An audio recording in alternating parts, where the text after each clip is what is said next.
People, right, where are we at the moment in regards to everything? So we were a couple of days in, about a week into the general election, and people have already started making up their minds. The manifestos haven't already been out yet. I don't know how everyone's doing that, but let's have a quick rundown of where everyone is. UKIP, unsurprisingly racist. Who knew? What they're looking at doing is touching up young girls.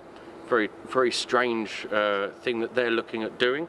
We've got Lib Dems who are still fighting off the fact that Tim Farron may or may not be Christian. We're not 100% sure. Green Party continually being really sweet, aren't you delightful?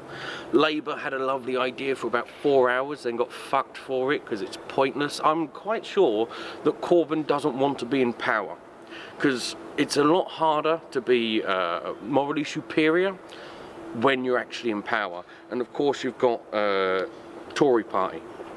Tory Party, this is recording on Tuesday the 25th.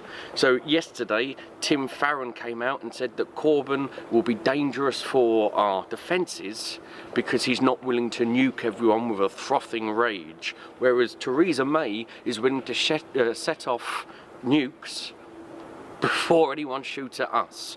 Good safety going on there. So I want to cover, that's where we are. That's where we are at the moment. As I said, manifesto's not out yet, so we shouldn't be making up ideas. Everyone, I know you want to, but we're not there yet. So where do we move on from here? What do we look out for? Because in the next couple of weeks you're going to be hearing a lot of different things. So I want to cover a couple of bits. First, deficit and debt. The Tories are going to be talking about deficit a lot. Labour are going to be talking about debt, because debt rising, deficit down. So debt is the amount of money the country is borrowing. It is between, depending on who you ask, around 1.8 trillion up to around 5 trillion pounds.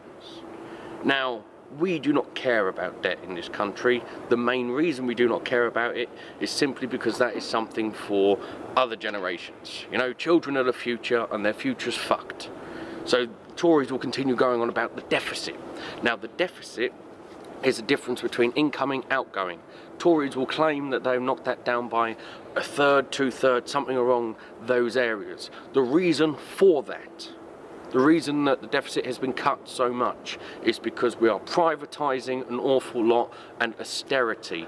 Poorer people getting fucked, hence food bank usage going up about 6.4%. last year, between 2016 and 2017, 6.4%. Now, everyone's going to be talking about Brexit a lot. There's going to be a lot about Brexit. What you have to consider for yourselves, Brexit is important. Of course Brexit's important. We know Brexit is important. But unless everyone's going to vote for the Lib Dems, is there much we can do about Brexit? No, so what you need to look at is what else is important. Austerity. Is that going to continue? Rise in food banks, that's happening. NHS, fucked. Social care, fucked. Schools privatising, transport's fucked. What is important for you and who's actually going to do something about it? Everyone lies, everyone's a cunt. We know this, we get this. So you have to start asking, this isn't who's your favourite, this is damage limitation. Once we get damage limitation, then we can actually start looking, start moving forward, start saying, right, can we actually start making a proper difference? That's all we've got at the moment. This isn't hopeful. It's not, oh, we're going to change the world. This is, we are going to stop it getting worse, and then hopefully we can reverse and start getting better. That's all we've got at this moment.